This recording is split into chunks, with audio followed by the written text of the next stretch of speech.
You're listening to Song Exploder, where musicians take apart their songs and piece by piece tell the story of how they were made. I'm Rishikesh Hirway. This episode contains explicit language. Last year, I went through a period of really deep mourning because I lost two very important people in my life. One is Taylor Hawkins, our drummer. The other was my mother. She passed in July of 2022, and I was with her for all of the time leading up until her passing. Every day during that period, I would write something on the guitar because I felt like if I didn't have that release, I would explode. Mm-hmm. So I would spend the day at the hospital and then come back to my house and try to translate it musically with no real clear intention of what I was trying to achieve. I was just finding these chords and progressions that mirrored the way that I felt. Okay, let me play you this first voice memo you sent me.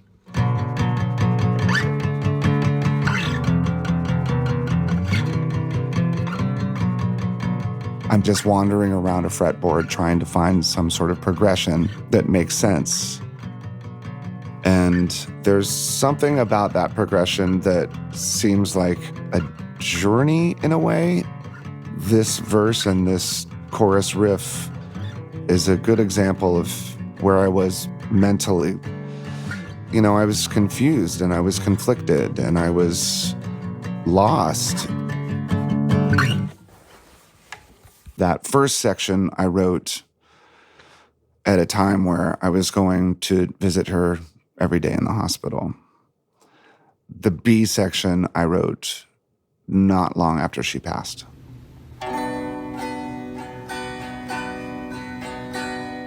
This voice note in particular, I think I was on a couch in Hawaii.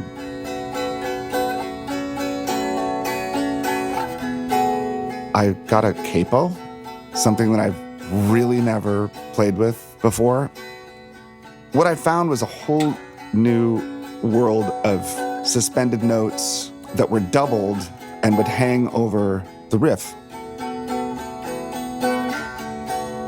And again, I found this progression that resonated with me emotionally.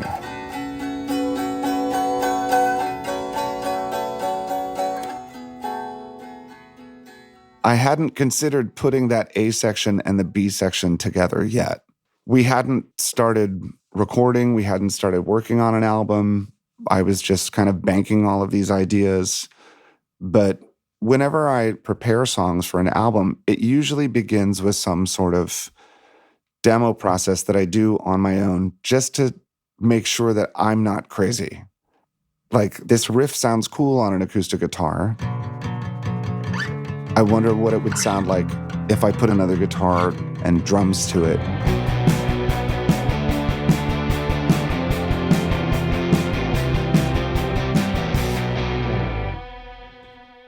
When you're making a demo, do you try and play drums along to what you've already done on guitar, or are you actively trying to come up with something in contrast to that part? It's interesting that you say that because in the second demo, I really wasn't sure what I was doing. All I remembered was how I strummed that riff. Usually when I go in to do a demo on my own, I'm not thinking much about what I'm going to do on the drums. I'll just start playing. But I do like the way that the drums just kind of rolled down the track as these other things happened around it.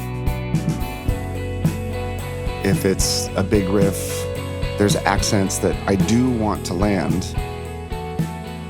But real magic can happen when you lose all of those preconceived ideas and just kind of play along.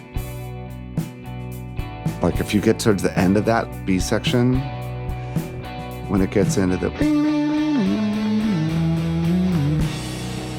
The time signature is sort of strange.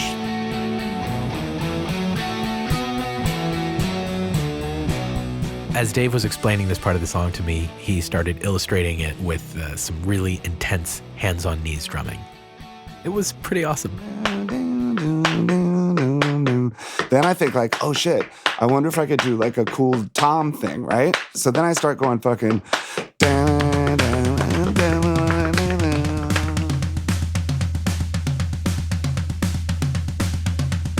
And as I'm doing it, I'm like, I'm off the riff right now. I have no idea where I am. I'm just doing this crazy thing. But as I listen back, I'm like, oh, fuck. I actually stayed in the riff. I got lucky and they fucking lined up.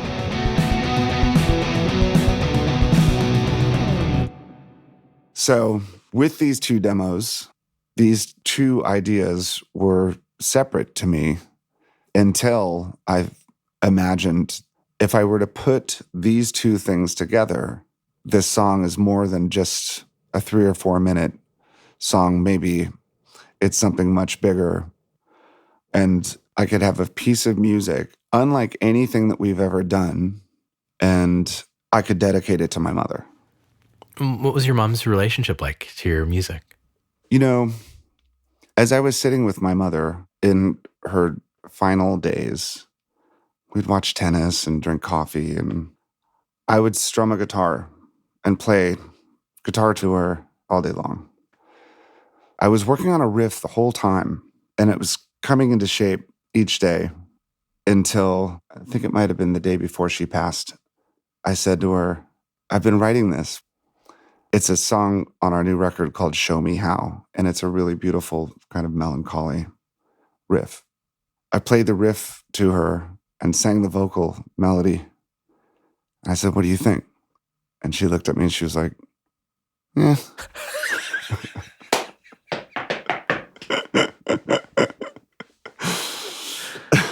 But with this song, I don't know how to explain it other than to say that she was the most important person in my entire life. So I thought this has to be the most important music I've ever made. And that's when the teacher started to take shape.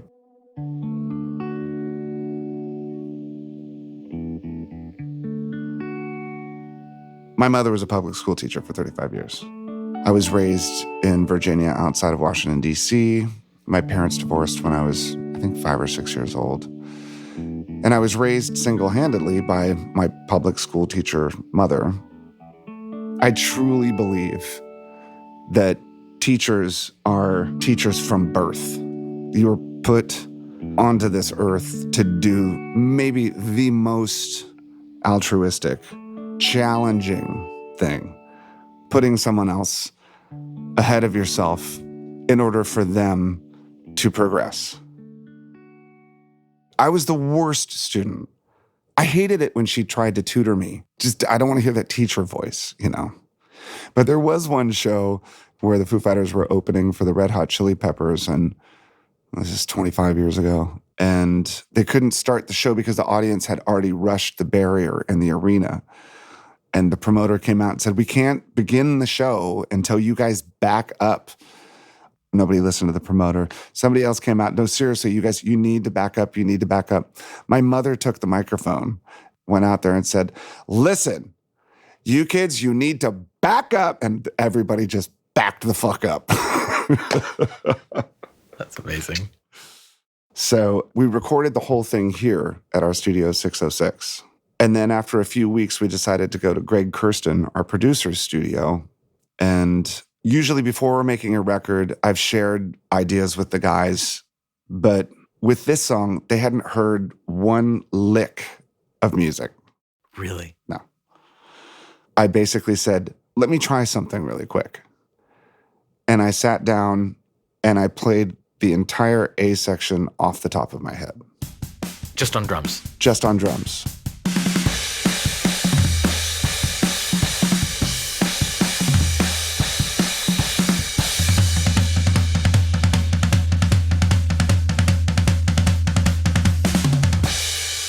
I finish, I walk into the control room, And everyone's looking at me kind of mystified.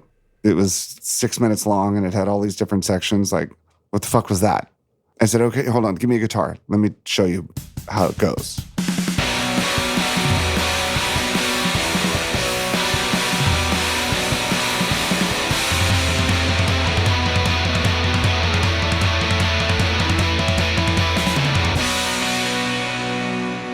I think at first they were like, okay, Dave, whatever, dude, let's see what happens. But then as each member started playing with it, it just blossomed. Nate Mendel, our bassist, he's an unconventional bass player. He finds melodies within that riff. Pat Smear, our guitarist, he's the flamethrower.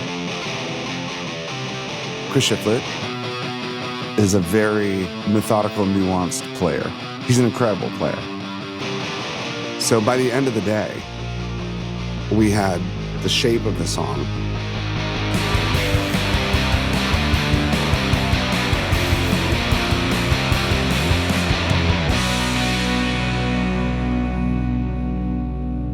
Musically and dynamically, I thought this might be my favorite thing that we've ever done. Was it hard to figure out how you were going to approach the lyrics when you already had this very specific and complicated musical structure? I do think that sometimes you can get stuck in the rigid parameters of verse, chorus, verse, bridge, that conventional structure. You know, don't bore us, get to the chorus. I just decided this song is for me. It's not for the radio. This song is for my mother. So I just kind of let it go. I imagined the arrangement of the song to be the experience from beginning to end. Who's at the door now? Who's at the door now? We were having all these guests, friends, family come to the house. And I knew what she was thinking. She knew what I was thinking. And there'd be a knock at the door, and I'd think, oh, who's at the door? That line comes from a conversation that I had with my mother when we brought her home from being in the hospital for weeks on end. At one point, she said, hey, I'm tired. I want to go to sleep. And I said, okay. And she said, well, if I go to sleep, where will I wake up? I said, well, if you take a nap, you're just going to wake up right here. I didn't realize the nature of what she was asking me. And she kind of turned her head, smiled and side-eyed me, and then I knew what she meant. I said, I don't know, but I'll meet you there. Hey, who's at the door now? Who's at the door now? Wake up!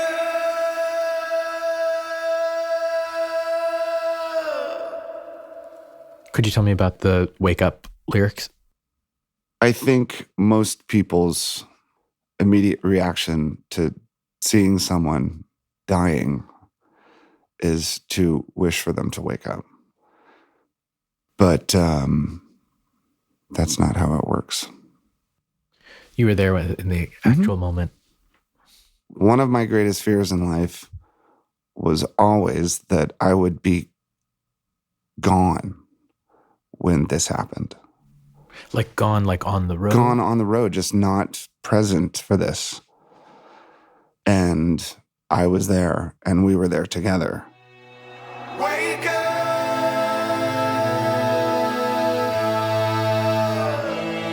Wake up!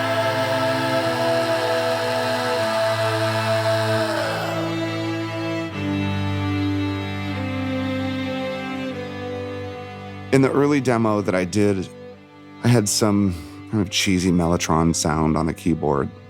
But when we recorded the song at Greg Kurstin's studio, we had a string section come in, and Greg conducted the section for that part.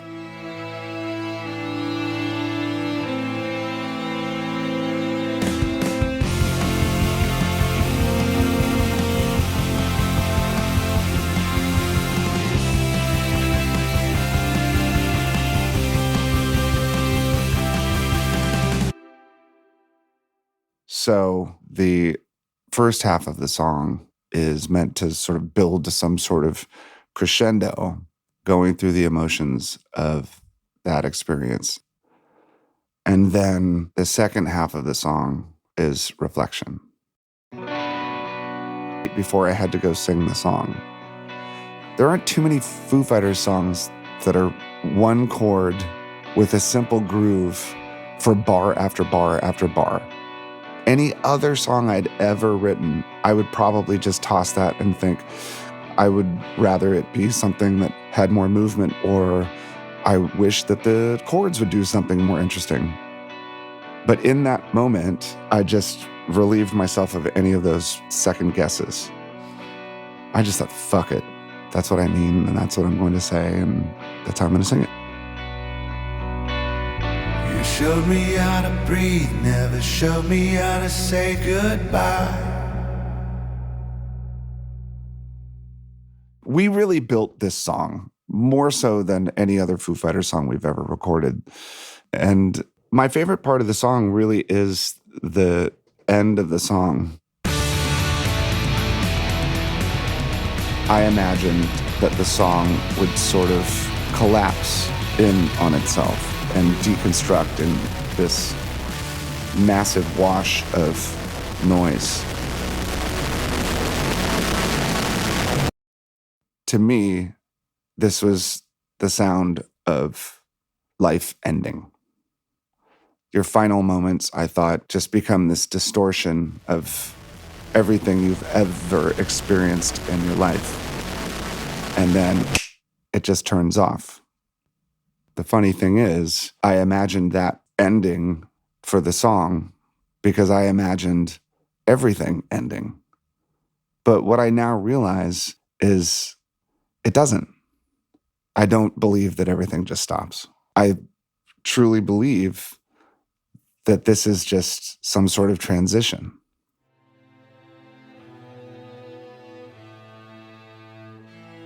I was probably my only friend that enjoyed hanging out with their parent, you know. She was cool. She was really good at being a mother, especially the challenge of being my mother. I can't even imagine. A hyperactive punk rock nightmare, but we were best friends. I felt like I needed to honor her or pay tribute to her or do justice with this piece of music. So that's when it turned into something other than just a song. It's the most important thing that I've ever written because I wrote it for such a gigantic reason. I was wondering how you felt about this, but a few years ago, my mom passed away. I'm sorry. And I wrote a song about her. And, you know, there's this whole process of grief that you go through, and then you try and put it together in a song. But then there was like this extra little coda of grief for me, which is that I could never let her know that I did this thing for her. I don't believe that. I bet you could. I bet she knows. Is that how you feel about your mom? Yes. And this song? Yeah. She's here. She knows. For sure. Yeah. How do you think she feels about it? About the song? Yeah.